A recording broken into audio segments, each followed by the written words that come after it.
আসসালামু আলাইকুম। আমরা আজকে যে জিনিসটা দেখানোর জন্য এসেছি, দেখেন কি সুন্দর সরিষার গাছ হয়ে আছে।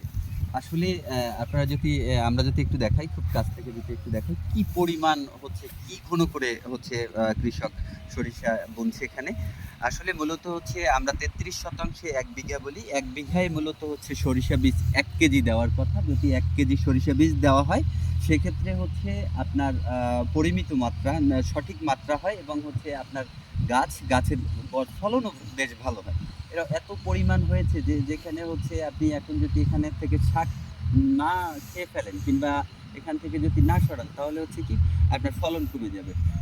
একটা জিনিস সবসময় মনে রাখতে হবে, মানুষ থেকে শুরু করে যেকোনো প্রাণী বা হচ্ছে গাছের ক্ষেত্রেও যদি একটু সহজ এবং সঠিক দূরত্ব মেইনটেইন না করা হয়, তাহলে কিন্তু খুব সুন্দর এবং স্বাভাবিকভাবে কিন্তু সে বাড়তে পারে না।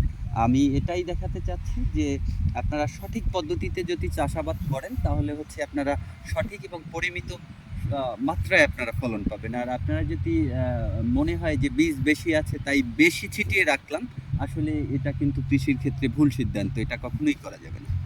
ধন্যবাদ।